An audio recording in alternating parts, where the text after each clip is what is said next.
అందరూ బాగున్నారా?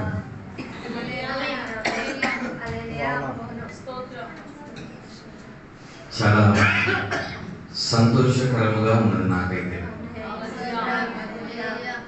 ఎందుకంటారు? చాలా అంటే చాలా సంతోషకరముగా కూర్చున్నాం ఈరోజు. దేవుని కృపను బట్టి,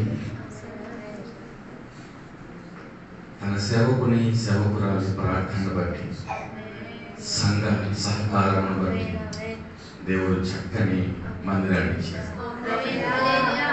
హల్లెలూయా, హల్లెలూయా. ఆనందంగా ఉన్నవారు మాత్రమే రెండు చేతులు పైకెత్తి హల్లెలూయా చెప్పండి. హల్లెలూయా, హల్లెలూయా.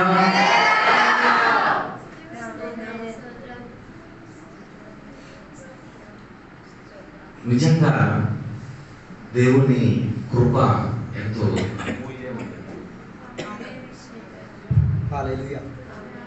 ఆయన కృప ఎంతో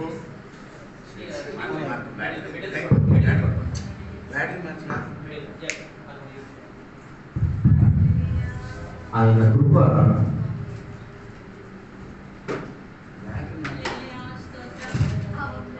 ఎంతో అమూల్యముగా మనల్ని రక్షిస్తూ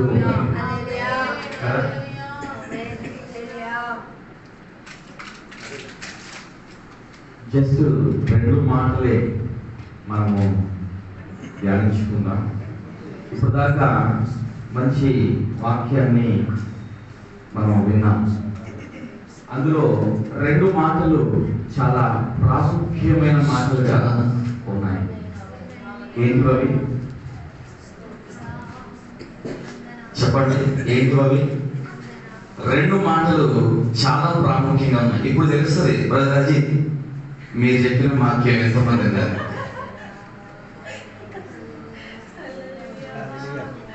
నాతో కూడా మీరు ఉన్నారా అని అడిగారు. ఇప్పుడు ఉన్న వాళ్ళు చెప్పండి, లేని వాళ్ళు మౌనంగా ఉన్నారు. పక్కన వాళ్ళు మాత్రం అడగమాకండి. చెప్పండి, రెండు మాటలు, రెండే మాటలు, చాలా ప్రాముఖ్యమైన మాటలు అవి.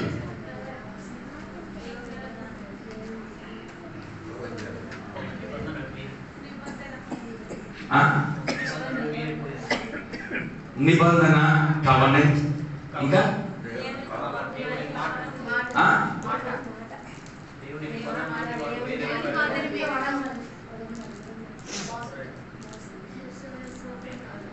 దగ్గరికి కొంచెం కిలోమీటర్ దూరంలో ఉన్నది.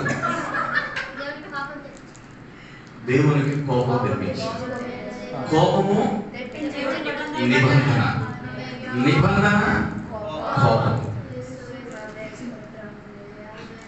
ఈ రెండు మాటలు చాలా ప్రాముఖ్యమైనటువంటి స్థానాన్ని విశ్వాస జీవితంలో, క్రైస్తవ జీవితంలో పొందుపరుచుకుంటున్నాయి. ఎలా ఈ రెండు మాటలు ఒక క్రైస్తవ జీవితంలో, ఒక విశ్వాస జీవితంలో పొందుపరచబడ్డాయ్యా అని గమనిస్తే, మొదటిగా కోపం విషయానికి వద్దాం. బైబిల్ ఏం చెప్తుందయ్యా అని గమనించినట్లయితే, కోపపరుడి ఏంటి? కోపపరుడి పాపము చేయకండి. దేవుని కోపము కూడా అలాంటిదే. ప్రభువైనటువంటి యేసుక్రీస్తు ప్రభువు వారు పాత నిబంధన గ్రంథంలో మనము గమనించినట్లయితే, ఆయన ఇన్స్టెంట్ గా కోపపడ్డాడు. ఎలా కోపపడ్డాడు? ఇన్స్టెంట్ గా. ఈరోజు చాలా మంది ఇన్స్టెంట్ ఫుడ్స్ కి అలవాటు పడిపోయారు కదా. నేను చెప్పేది వాస్తవమేనా? అంతేనా? ఇన్స్టెంట్ ఫుడ్స్ కి ఈవినింగ్ అయితే, సాయంకాలం 6-7 ప్రాంతం అయితే చల్లగా వర్షం పడుతున్నప్పుడు వేడిగా పొగకి వెళ్ళిపోవాలి కదా. అవునా కదా బ్రదర్స్? చల్లగా వర్షం పడుతూ ఉన్నప్పుడు వేడిగా వెళ్ళిపోతూ ఉండాలి, లేకపోతే బ్రెయిన్ పనిచేయదు. ఆ వేడిగా ఉండేది టీయైనా కావచ్చు, ఏదైనా కావచ్చు, వాటర్ మేబీ. అక్కడ కొంతమంది కోపపడుతున్నారు, కోపంతో పాటు కుటుంబాన్ని పతనం చేసుకుంటున్నారు. ఈరోజు బైబిల్ని ఒక్క 2 నిమిషాలు ఆత్మీయత, విశ్వాసము, భక్తి, ప్రార్థన అనేది జస్ట్ 2 minutes అలా ఫోలో పెడతారు, అలాగా పక్కన పెడతారు. మానవ జీవితంలోనికి వస్తే జాగ్రత్తగా ఆలోచించండి. నా మాటలు, నా భాష అర్థమవుతున్నాయి అందరికీ? మానవ జీవితంలోనికి మనము పరకాయ ప్రవేశం చేస్తే స్త్రీ మరియు పురుషుడు, అంతేనా? స్త్రీ మరియు పురుషుడు. అయితే స్త్రీ మరియు పురుషుడు వివాహము కాకముందు, వివాహము అయిన తరువాత జాగ్రత్తగా ఆలోచించండి. కుటుంబంలో అందరూ మనము చూస్తూ ఉంటాం. తండ్రి కుమారుడు మీద, కుమార్తె మీద కోపడతాడు. కుమారుడు తండ్రి మీద, తల్లి మీద కోపడతాడు. కుమార్తె తల్లి మీద కోపడుతుంది. భర్త భార్య మీద కోపడతాడు. భార్య భర్త మీద కోపడతాడు. ఇది అందరి కుటుంబంలో ఉన్నటువంటి విధానమే. అయితే ఇక్కడ జరుగుతున్న విషయము గమనించక చాలా జీవితాలు ఆగమైపోతున్నాయి. అదేంటి, ఎలా ఆగమవుతున్నాయి అనుకుంటారా? నీ కోపము ద్వారా నీ భార్య జీవితము నాశనమైపోతుంది. నీ కోపము ద్వారా నీ భర్త జీవితము నాశనమైపోతుంది. నీ కోపము ద్వారా నీ పిల్లల జీవితము నాశనమైపోతుంది. పిల్లల్లో పుట్టుకొస్తున్న కోపము ద్వారా తల్లిదండ్రుల జీవితాలు నాశనమైపోతున్నాయి. ఇది వాస్తవంగా ప్రస్తుతము సమాజంలో జరుగుతున్న సంఘటనలు. ఎందుకయ్యా ఇదంతా సంభవిస్తుందంటే కేవలం టెక్నాలజీ. గుర్తుపెట్టుకోండి, ఏంటండి? టెక్నాలజీ. ఈరోజు చిన్న పిల్లవాడు, ఇప్పుడు దాకా ఇక్కడ పిల్లవాడు చూశాను నేను. ఇది ఇక్కడ చేరాడు, వాడు ఇక్కడికి వచ్చాడు. ఉదాహరణకి వాడికి ఫోన్ అలవాటు అనుకోండి, ఓకేనా? ఉందో లేదో నాకు తెలియదు, వాళ్ళ పేరెంట్స్ తెలవాలి, ఓకేనా? వాడికి ఫోన్ అలవాటు ఉందనుకోండి, ఈ రోజు చిన్నపిల్లలకి త్వరగా అన్నం తినిపించడానికి, వాళ్ళకి త్వరగా ఆహారం వాళ్ళకి తినిపించడానికి తల్లిదండ్రులకి సులువైన ప్రాసెస్ ఏంటి? ఫోన్. ఓకేనా? వాడికి వీడియో యూట్యూబ్ వచ్చేసింది. యూట్యూబ్ లో కొన్ని వీడియోలు పెడతారు. వాడికి నచ్చిన పాటలు, నచ్చిన వీడియోలు, నచ్చిన బొమ్మలు పెడతారు. చక్కగా వాడికి నోట్లో కుక్కేస్తా ఉంటారు. కొన్ని సందర్భాల్లో ఆ పిల్లవాడికి ఫోన్ ఇవ్వకుండా ఆహారం తినిపించాలి అంటే కుదురుతా? వాడికి ఏమొస్తుంది అప్పుడు? చెప్పండి. వచ్చేస్తుంది. చిన్న వయసులో నుంచే కోపము అనే దాన్ని ఏం చేస్తున్నామని అంటే మానవ జీవితంతో పాటు అది అలవాటుగా మార్చబడుతుంది. అదవుతుంది. ఒక మానవ జీవితంలో ఒక భాగస్వామిగా అది ప్రయాణాన్ని కొనసాగించు ఉన్నది.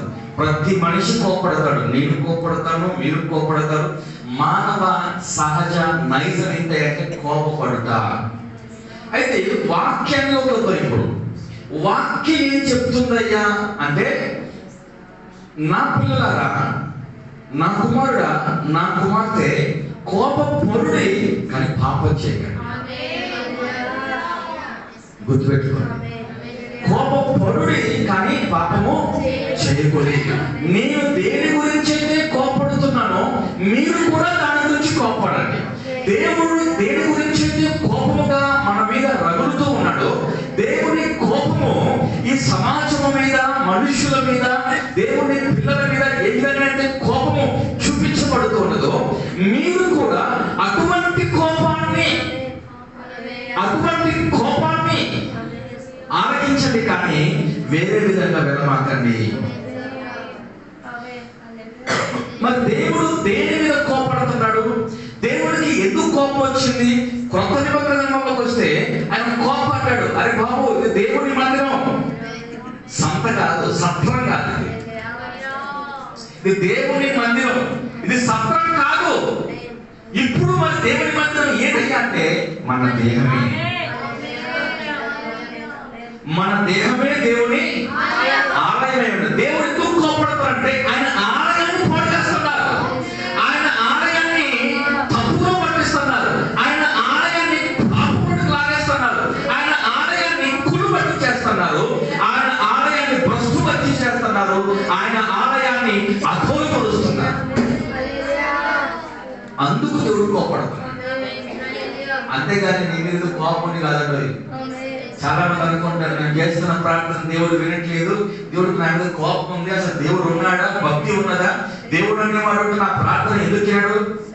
కొంతమంది ఒక ప్రార్థన 20 సంవత్సరాలు చేస్తారు, కొంతమంది ఒక ప్రార్థన 30 సంవత్సరాలు చేస్తారు, నాలాంటి కొంతమంది ఒక ప్రార్థన గంటసేపు చేస్తారు, ఒక ప్రార్థన కొంతమంది 5 నిమిషాలు చేస్తారు. స్త్రీ నమ్మకంతో విశ్వాసంతో వెళ్ళింది, ఆయన అంగి అంచును ముట్టుకుంది, వెంటనే స్వస్థత పొందుతుంది. దేవుని మాట విన్నాడు, తన పరుగు పెట్టుకొని పరిగెత్తి. దేవుని మాట విన్నాడు, స్త్రీ నమ్మింది, జాగ్రత్తించాడు. నమ్ముట నీ వల్ల అయితే నమ్మువానికి సమస్తమును సాధ్యం. నిజంగా నీవు ప్రార్థన చేస్తున్నావు కానీ కోపంతో ప్రార్థన చేస్తున్నావు, విశ్వాసంగా ఉంటున్నావు కానీ కోపంతో విశ్వాసంగా ఉంటున్నావు, నమ్మకంగా ఉంటున్నావు కానీ నీ కుటుంబంలో కోపము అనే ఒక వస్తువునో లేకపోతే ఒక విధానాన్నో దాన్ని మంచిగా ఒక పీట వేసి కూర్చోబెట్టి చూస్తున్నావు.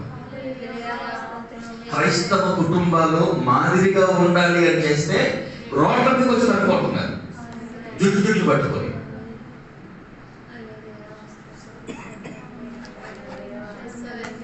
క్రైస్తవ కుటుంబాలు మాదిరిగా ఉండాలి అని బైబిల్ చెప్తూ ఉంటే, ఈ క్రైస్తవ కుటుంబాలు ఎలా మాదిరిగా ఉంటున్నాయంటే రోడ్డు మీదకి వచ్చేసేసి జుట్టు పట్టుకొని కొట్టుకుంటున్నారు. ఆదివారం గుడికి వెళ్ళిన ప్రార్థన ఏమైంది? తీసుకున్న బాప్తిసం ఏమైంది?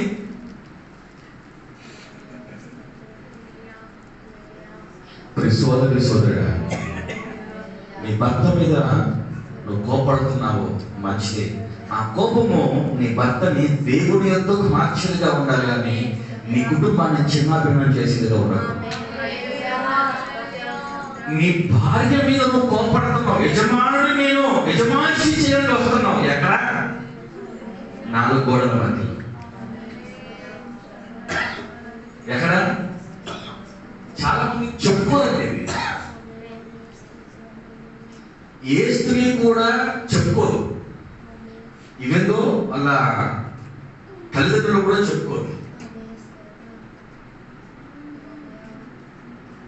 తన భర్త మగవాడిగా ఉన్నాడు కాబట్టి మగ అనే అహంకారాన్ని చూపించాలని చెప్పేసి చాలా మంది మగవారు ఏం చేస్తారు అంటే, ఇవేందో క్రైస్తవులు అయినప్పటికీ కూడా పోనీ అన్యులు దేవుని ఎరుగని వారు మూర్ఖులు అనుకుంటే మనం అనుకోవచ్చు, సరే పోనీ తెలియదు, వాడికి బైబిల్ తెలియదు, వాక్యం తెలియదు అని చెప్పేసి. కానీ సేవకులుగా ఉన్నవారు వాక్యం చెప్తూ కన్నీరు కాల్చుచు ప్రార్థించుచు మన ఉపవాసాలని ప్రార్థనలో ఉన్న పాల్పందులు పొందుకున్నప్పటికీ కూడా చాలా మంది చేస్తున్న పనులు ఉంటాయంటే భర్తగా భార్య మీద కోపడతా ఉంటాడు. యజమాని చేయాలి, అది నా హక్కు. ఏంటది? అది నా హక్కు. అంతేనా బ్రదర్స్?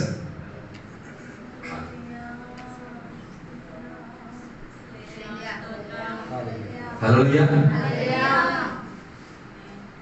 దేవుడు కోపడుతున్నాడు. ఎందుకు దేవుడు కోపడుతున్నాడు అంటే ఆయనకి ఆయాసకరమైన ఏదో నీలో ఉన్నది కాబట్టి దేవుడు కోపడుతూ ఉన్నాడు.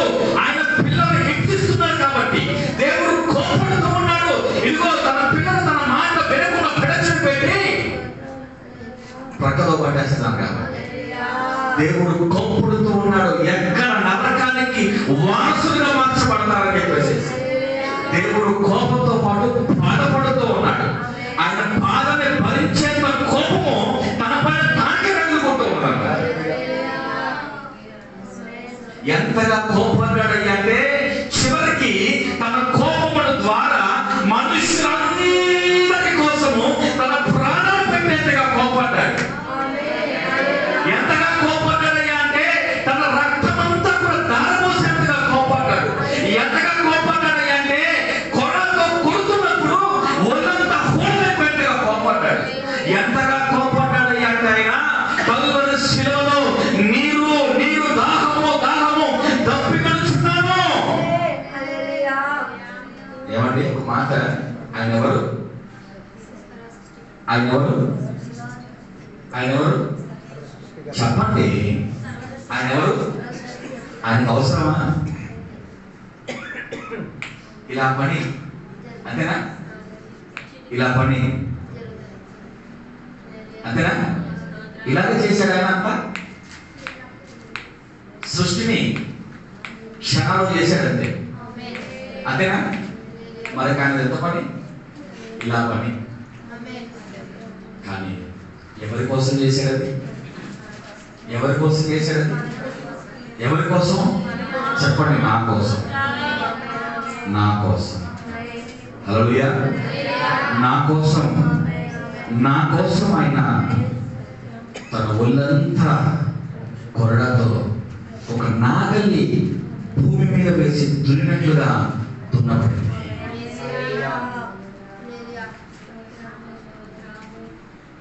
కోపపడ్డాడే కానీ ఎప్పుడు కూడా ఆయన మనము నాశనమైపోవడం కోరుకోలేదు.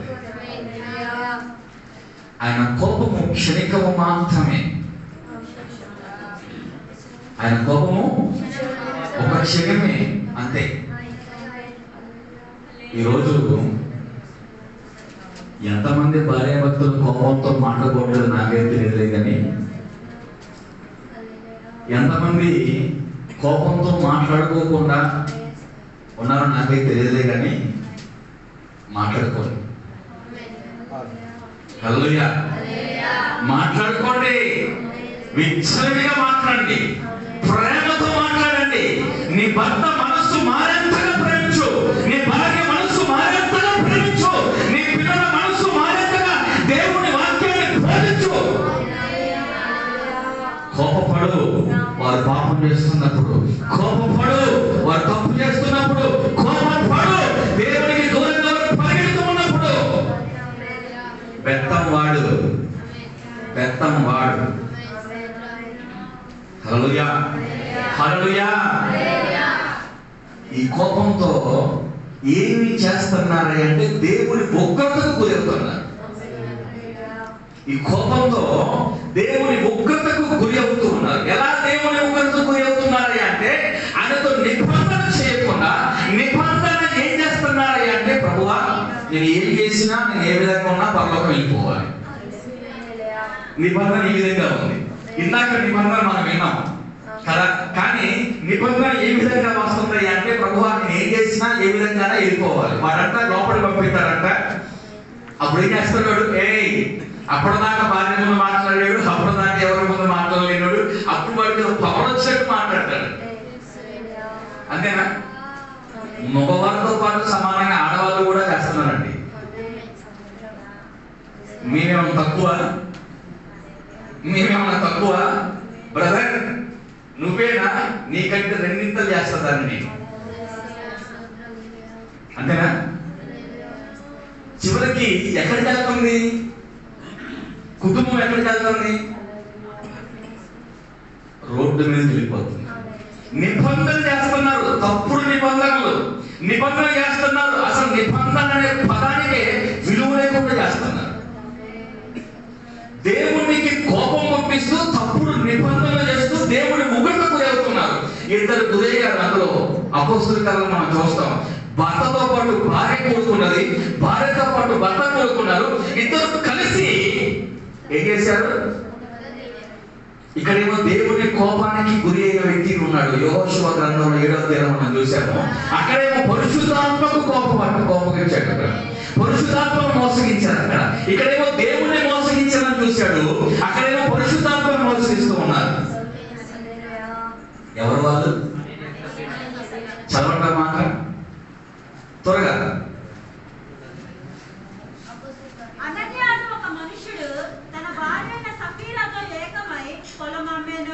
ఓకే, చదవండమ్మా. భార్య భార్య ఎరుగకనే అంటే తెలుగులోకనే వాడు దాని వెలుగు అంటే ఏదైతే భూమి, ఎవరి భూమి అది? వాళ్ళదే, వాళ్ళ సొత్తే ఆ భూమి, వాళ్ళ సొంతమైన భూమి. ఆ భూమిని అమ్మిన దాంట్లో నుంచి తన భార్య ఎవరు తెలియకునండి? పక్కింటి వాళ్ళకా? ఇంట్లో ఉన్న వాళ్ళకే. అవునా? అవునా కదా? ఈరోజు చాలా మంది మగవాళ్ళు కొంతమంది వేస్తున్నారు. భార్య ఇంతకు ముందు భర్తకు తెలియకుండా భార్య పోపు డబ్బాలో తెలిసేది డబ్బు. అవునా? పోపు డబ్బాలు, బియ్యపు డ్రమ్ములు వాటిల్లో వీటిలో దాస్తా ఉండేవారు. కానీ ఇప్పుడు భర్త భార్యకి తెలియకుండా దాస్తున్నాడు. చదవండి. దాని వేళలో కొంత దాచుకొని కొంత తెచ్చి అపోస్తుల పాదముల యొద్ద పెట్టెను. అప్పుడు పేతురు అననీయ నీవు నీ భూమి వెలలో కొంత దాచుకొని పరిశుద్ధాత్మను. ఎవరినండి? పేతురునా? పేతురు అన్నాడా? నన్ను అన్నాడా? పరిశుద్ధాత్మను. చదవండి. పరిశుద్ధాత్మను మోసపుచ్చుటకు సాతానును ఎందుకు నీ హృదయమును ప్రేరేపించెను. చదవండి త్వరగా. అది నీ యొద్ద ఉన్నప్పుడు నీదే కదా. అమ్మిన పిమ్మట నీ శవమై ఉండలేదా? ఒక చదవండి. అది నీ యొద్ద ఉన్నప్పుడు నీదే కదా. అమ్మిన పిమ్మట అది నీ వశమై ఉండలేదా? ఎందుకు ఈ సంగతి నీ హృదయంలో ఉద్దేశించుకొనుచున్నావు? నీవు మనుషులతో కాదు, దేవునితోనే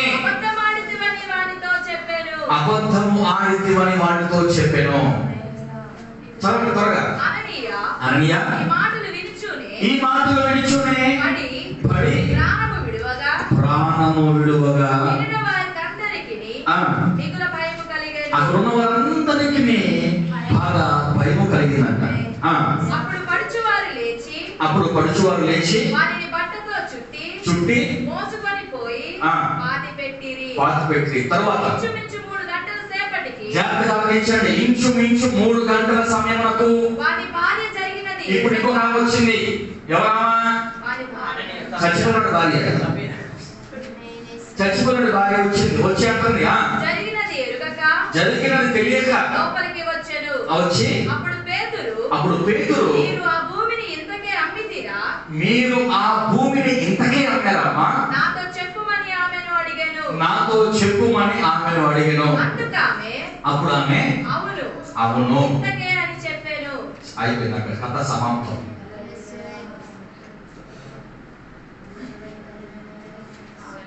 వీళ్ళిద్దరూ నేను అనుకుంటాను వీళ్ళిద్దరికి సఖ్యత లేదండి. ఏం లేదు? భార్య భర్తలకు ఇద్దరికి ఏం లేదు? సఖ్యత లేదు. అంతేనా? భార్యకి తెలియకుండానేమో భర్త అబద్ధం ఆడాడు, భర్తకు తెలియకుండానేమో భార్యకు అబద్ధం ఆడింది. అబద్ధం ఆడేటప్పుడైనా ఇద్దరు కలుసుకుని ఆడాలి కదండి అబద్ధం. పాస్టర్ అయినప్పుడైనా పాస్టర్ ఆడినప్పుడైనా అబద్ధం ఆడేటప్పుడైనా కానీ ఇద్దరు కలిసి అబద్ధం ఆడాలి కదా. ఏమమ్మా గుడికి రాలేదు అని అయ్యగారు భర్తను అడిగారు అనుకోండి, ఏముంది పాస్టర్ గారు పలానా పని అంటాడు. అమ్మగారు ఉన్నారు లేకపోతే సంఘంలో వారు ఉన్నారు, ఆమె అడిగారు ఏంటమ్మా గుడికి రాలేదు, ఆ పలానా పని. ఇద్దరు అంటే అక్కడ అర్థమైంది ఏంటి? ఆడలేదు, ఈడలేదు, ఇంట్లో లేదు. ఏం లేదు? మీకు వదిలేస్తున్నాను. ఇంట్లో లేదు, కనీసం గుళ్ళో కూడా లేదు. ఎప్పుడైతే పరిశుద్ధాత్మను మోసపుచ్చుచున్నావు అని అన్నాడో అక్కడికక్కడే తన ప్రాణాన్ని కోల్పోయాడు. ఎప్పుడైతే ఈ విషయం తెలియక భార్య వచ్చిందో మరొక మాట అడిగాడు. ఆమె స్త్రీ కదా, ఒకవేళ నిజం చెప్పిందేమో, అమ్మా మీరు అమ్మింది ఎందుకైనా? అవునా, ఎందుకే. వెంటనే ఆమె కూడా అక్కడ ఏమైంది? చనిపోయింది. నీవు అమ్మిన సొత్తు నీదే కదా, నీవు కష్టపడుతున్న సొత్తు నీదే కదా, నీవు ఉద్యోగం సంపాదిస్తున్న సొమ్ము నీదే కదా, నీవు వ్యాపారాన్ని సంపాదిస్తున్న సొమ్ము నీదే కదా. దేవుడికి ఇచ్చే విషయంలో ఎందుకు దొంగతనం చేస్తున్నావు? ఎందుకు అబద్ధం ఆడుతున్నావు? ఎందుకు కోపంతో కూడుకున్న అబద్ధము దేవుడి సత్యంలో మాట్లాడుతూ ఉన్నావు?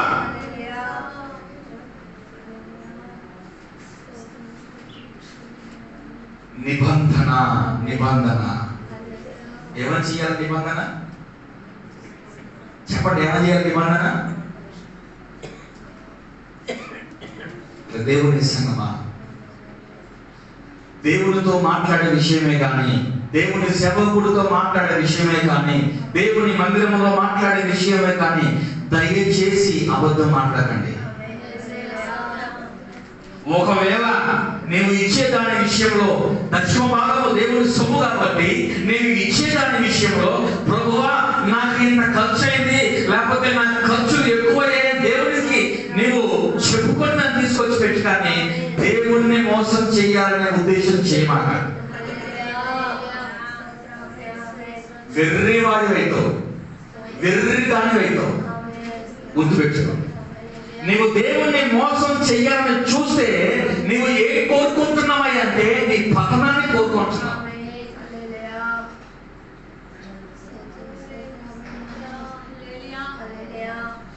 కోపము, నిబంధన, ఈ రెండు క్రైస్తవ విశ్వాస జీవితంలో ఒక స్థానాన్ని కలిగి ఉన్నాయి. అక్కడ కోపపడ్డాడు దేవుడు, ఇక్కడ కోపపడ్డాడు దేవుడు. ఇక్కడ కోపంతో పాటు బాధపడ్డాడు, దుఃఖపడ్డాడు. ఎందుకు ఇంకా నా పిల్లలు మోసం చేయడానికే చూస్తున్నారు కానీ యథార్థతను కలిగి ఉండలేదు. ప్రార్థన చేస్తున్నావు, విశ్వాసంగా ఉంటున్నావు, భక్తి చేస్తున్నావు, దశమాలు ఇస్తున్నావు, కానుకలు ఇస్తున్నావు, ఉపవాసముడి ప్రార్థన చేస్తున్నావు, కానీ దేవుని సేవకుని దగ్గర, దేవుని సన్నిధానంలో, దేవుని ఎదుట యథార్థతను కలిగి జీవించిన మర్చిపోతున్నావు, నటన చేస్తున్నావు, నామకార్య క్రైస్తవులుగా ఉంటున్నావు, నేతి బీరకాయలుగా ఉంటున్నావు, పాలకూరలుగా ఉంటున్నావు. అదేంటి గారు నేతి బీరకాయ పాలకూర వచ్చింది మధ్య అంటున్నారా? పెరుగు మాత్రమే పాలకూర, పాలు కూడా వదలు.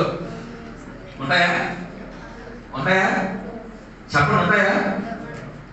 ఉంటాయా? ఉండవు. నేతి బీరకాయ అంటారే కానీ నెయ్యి ఉండదు, బీరకాయ మాత్రం ఉండదు. క్రైస్తవుడు అంటున్నాడు కానీ క్రీస్తు లేకుండా ఊరుగా ఉన్నావు. విశ్వాసీ చెప్పుకుంటున్నావు కానీ విశ్వాసం లేకుండా ఉన్నావు. యథార్థత కలిగిన జీవితాన్ని నువ్వు పాటించట్లేదు, నటనలో పాటిస్తున్నావు, నటనలో బ్రతుకుతూ ఉన్నావు, భ్రమపరచబడుతూ ఉన్నావు, భ్రమలో బ్రతుకుతూ ఉన్నావు.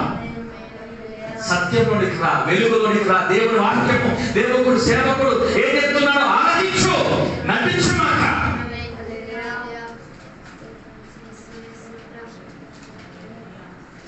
చివరిగా ఒక మాట చెప్పి నేను గురించి చేస్తాను.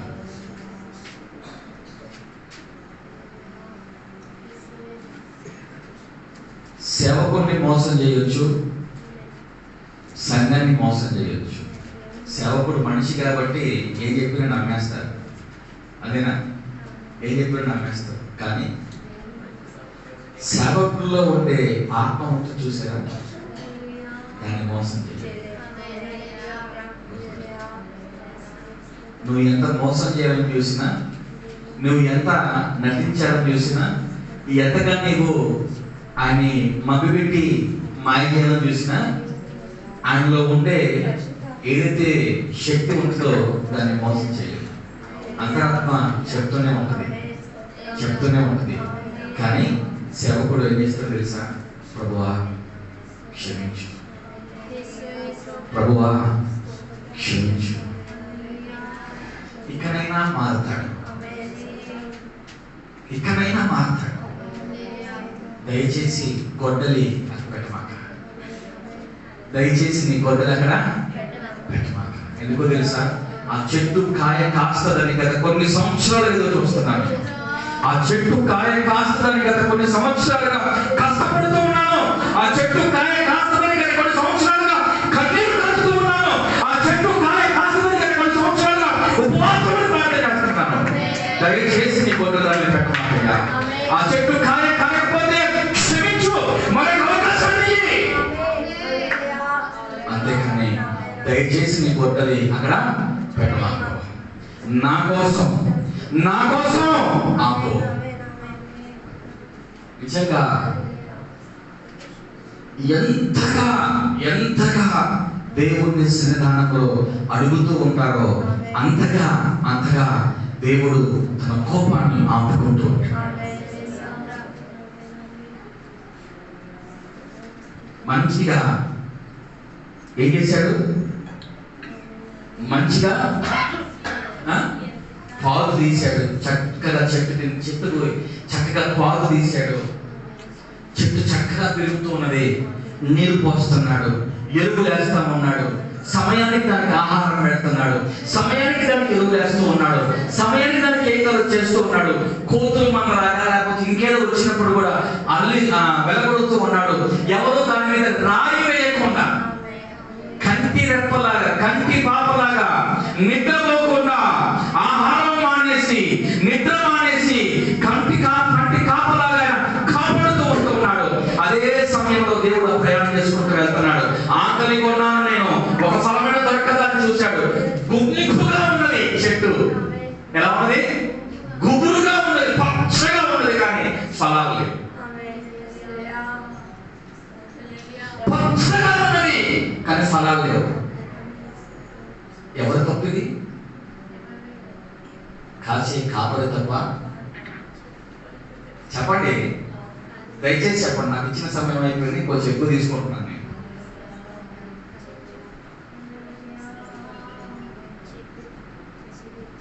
ఒకటే మాట అన్నాడు ఆయన, నరికి. ఏమన్నాడు? నరికేసి. దాని కాండము ఎంతలా ఉంటే ఏంటండి? దాని ఆకులు ఎంతగా ఉంటే ఏంటండి? ఎంత పచ్చగా ఉంటే ఏంటండి? ఉపయోగపడింది ఏదైతే ఏంటి?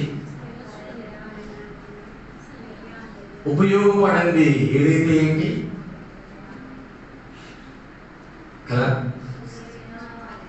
కానీ ఆ కాపరి అంటున్నాడు, అయ్యా దయచేసి ఒక అవకాశం ఇవ్వండి అయ్యా, దయచేసి ఒక్క అవకాశం ఇవ్వండి అయ్యా.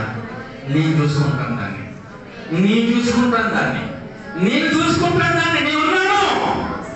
నేనున్నాను. ఆ శ్రమ, ఆ కష్టము అని తెలుసు. మొక్క కానించి, ఎక్కడి నుంచి అండి? మొక్క కానించి మ్రానయ్యేంత వరకు ఎంతగా కాపాడాడో ఆయన తెలుసు కాబట్టి, ఆ బాధ, ఆ క్షోధ ఆయన తెలుసు కాబట్టి బ్రతిమలాడుకుంటున్నాడు. ఒక్క అవకాశం ఏంటి అయ్యా. ఈ రోజు దేవుని సంగమా, నేను అనుకుంటున్నాను నీ పట్ల నీ సేవకుడు కూడా అదే కోరుంటాడు. నీ పట్ల, నీ కుటుంబం పట్ల కన్నీరు కాల్చుంటాడు దేవునికి. ఆ కన్నీరు కాల్చిన ప్రతి పొట్టుకి లెక్క అప్పచెప్పవలసిన సమయం రాబోతుంది. ఇంకా ఫలించకుండా, అభివృద్ధి కాకుండా, ఎదగకుండా ఎక్కడ వేసిన గొంగని అక్కడే ఉన్నట్టుగా ఉంటున్నావా? నటిస్తూ ఉన్నావా? యథార్థతను ప్రక్కన పెట్టేసేసి నక్క చర్మము కప్పుకొని గొర్రెలాగా నువ్వు వెళ్తూ ఉన్నావా?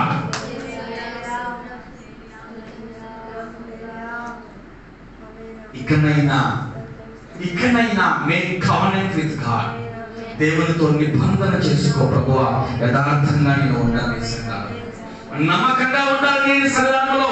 ఇదిగో నా గొర్రెలు, నా యొక్క పిల్లలు నా మాట వినకుండా, నా గొర్రెలకి రాకుండా ప్రకటన పడుతూ ఉన్నాయి. ఇక చూడాలి. యెషయా గ్రంథంలో మాట్లాడుతున్నాడు, ఇంకా ఎంతకాలం చూడాలి, నాకు మాట వినట్లే కదా. దేవుని సంగమా, దయచేసి ఒక హంబుల్ రిక్వెస్ట్ గా చెప్తున్న మాట ఏంటయ్యా అంటే, నటించమా. Don't act in front of God. దయచేసి నటించమా. ఇంత బిల్డింగ్ కట్టి, ఇంత చక్కగా ఏసీలు పెట్టి, ఇంత చక్కగా మైండ్ సిస్టమ్ పెట్టి, ఇంత చక్కగా చేసి బడ్జెట్ పెట్టడం కోసం కాదు, నిద్రపరచడం కోసం కాదు. నా మాటలు కొంచెం చేదుగా ఉంటే క్షమించండి, కానీ దయచేసి దేవుని ముందు నటించమాక. దేవుని కోపానికి లోపడమాక. దేవుని కోపాన్ని నీ కుటుంబం మీద రగిలించమాక. నీవు దేవుని సేవకుని ఎంతకాలం మోసం చేసినా అది దేవుడు చూస్తూనే ఉంటాడు. ఎప్పుడైతే దేవుడి సన్నిధానంలోకి వచ్చి దేవుడు అడుగుతున్న ప్రశ్నలు అడుగుతాడో జవాబు చెప్పే సమయంలో నీవు నటించినట్లయితే ఖలాస్, అంతే అయిపోయి గొడ్డలు వచ్చేస్తుంది అక్కడికి. ఎంతకాలం ఎక్కడ వేసిన గొంగలు ఎక్కడ ఉన్నట్లుగా దయచేసి ఉండమాక. అభివృద్ధి చెందు, వ్యాపారంలో అభివృద్ధి చెందు, ఉద్యోగంలో అభివృద్ధి చెందు, పనిలో అభివృద్ధి చెందు, నీ జీవితంలో అభివృద్ధి చెందు, విశ్వాసంలో అభివృద్ధి చెందు, ప్రార్థనలో అభివృద్ధి చెందు. దేవుడు దీనులను పొందుకునే విధంగా నీవు దాసుడుగా మార్చబడు.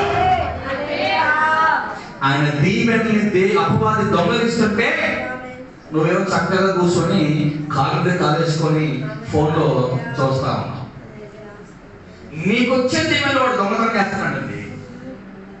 ఇంకా ఎంతకాలం అదే ప్రార్థన, అదే పాచనకాయ పచ్చడి. ప్రార్థన మారలే, ఆ చింతకాయ పచ్చడి మారలే. 100 వాక్యాలు చెప్పిన ఎన్ని రోజులు ఉపవాస ప్రార్థన చేశారండి? ఎన్ని రోజులు చేశారు? దయచేసి చెప్పండి, త్వరగా చెప్పండి, నాకు సమయం లేదు, అయిపోయింది, త్వరగా చెప్పండి. 3 రోజులు ఉపవాస ప్రార్థన చేశారు. నేను మీ సాక్ష్యాలు విన్నాను. ఉపవాస ప్రార్థన చేయలేము అనుకున్నాను, కానీ దేవుడు చేశాడు. చక్కగా మంచి మాట చెప్పారు, మంచిదే, ఓకేనా, మంచిదే. చెప్పిన వాళ్ళందరూ కూడా చాలా యవ్వనులే. ఆ మాట చెప్పిన వాళ్ళందరూ కూడా చాలా యవ్వనులే. ముసలోళ్ళు చెప్పాల్సిన మాట యవ్వనులు చెప్తున్నారు, యవ్వనులు చెప్పాల్సిన మాట ముసలోళ్ళు చెప్పలేకపోతున్నారు, ఓకేనా. ఉపవాసం నుండి ప్రార్థన చేసావు కదా, ఆ ఉపవాసం నుండి చేసిన ప్రార్థనలో, ఉపవాస ప్రార్థనలో పాల్గొన్న నీకు ఒక్కసారి క్వశ్చన్ మార్క్ చేసుకో. నీ ఆత్మీయ జీవితంలో ఎంతగా ఎదిగావు? యథార్థంగా ఎంతగా వెళ్ళావు? నీవు దేవుని సేవకునికి ఎంతగా లోబడుతున్నావు? నీవు దేవుని వాక్యానికి ఎంతగా లోబడుతున్నావు? నీవు ఫలించే చెట్టుగా మార్చబడుతున్నావా, లేదా నామకార్థ విశ్వాసిగా, నామకార్థ క్రైస్తవుడిగా పచ్చగా ఉంటున్నావే కానీ ఫలాలు లేకుండా ఉంటున్నావా? Make covenant with God. దేవుడితో నిబంధన చేయవచ్చు. ప్రభువా, నీ కోపం నాపై రగలకుండా నీ కృప మాత్రమే నాపైన ఉండును గాక. ప్రభువా, నీ కోపానికి నేను అర్హుడను కాకూడదు, నీ కోపానికి నేను అర్హురాలను కాకూడదు. ఇదిగో ఆ విధంగా ఏమైనా నాలో ఆయాసకరమైన ఉంటే ఇప్పుడు తీసేయ్, నా నుంచి తీసేయ్, నా కుటుంబం నుంచి తీసేయ్, నా భర్త నుంచి తీసేయ్, నా భార్య నుంచి తీసేయ్, నా పిల్లల నుంచి తీసేయ్. ఇప్పుడు నేను నిబంధన చేస్తున్నాను. ఇదిగో ఇంతకాలం నేను నామకార్థ క్రైస్తవుడిగా ఉన్నానేమో కానీ ఇక నుంచి నిబంధన చేస్తాను ప్రభువా. ఏది ఎవరు ఏమనుకున్నా కానీ యథార్థంగా ఉంటా. హల్లెలూయా, హల్లెలూయా, హల్లెలూయా, హల్లెలూయా. యథార్థంగా ఉంటా, నీ సన్నిధానంలో నమ్మకంగా ఉంటా.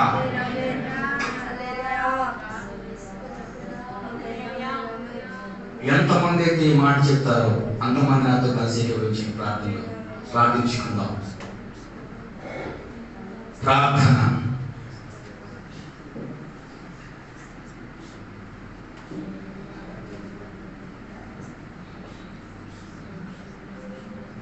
సకల ఆశీర్వాదములకు కారణభూతుడైన మా పరిపాలన తండ్రి, నీ ఘనమైన శ్రేష్టమైన పరిశుద్ధమైన నామమునకు వందనాలయ్యా. ఎంతమంది అయితే వారి గుండెల మీద చేయి వేసుకొని ప్రార్థించుతూ ఉన్నారో, మనుషులు పైరూపాన్ని మాత్రమే చూస్తారు కానీ నీవు హృదయ అంతరంగంలో చూస్తున్న దేవుడు అయ్యా. తండ్రి నీకు స్తోత్రం. ఎవరు ఎట్టిగా ప్రార్థన చేస్తున్నారో తెలియదు కానీ ప్రభువా, నీ చిత్తమైతే ఆ ప్రార్థనలన్నీ నెరవేర్చబడను కనుక ఫలించే చెట్టుగా మార్చండి ప్రభువా. ఏదో చూచుటకు నా తండ్రి అందంగా ఉన్నప్పటికీ కూడా, చూచుటకు ప్రభువా పచ్చగా ఉన్నప్పటికీ కూడా ఫలాలు లేని చెట్టు నీ సన్నిధానంలో ఉండకూడదు నా తండ్రి. ఫలించే చెట్టుగా మార్చండి. ఇక్కడ నుంచి ఇది మొదలుకొని ఫలభరితముగా ప్రతి కుటుంబము నీ సన్నిధానంలో నిలబెట్టబడును గాక. యేసునామమున అడుగుతున్నాం మా తండ్రి, ఆమేన్, ఆమేన్. ఈ సమయం ఇచ్చిన సహోదరులకు సేవకులకి నాకు హృదయపూర్వక వందనాలు.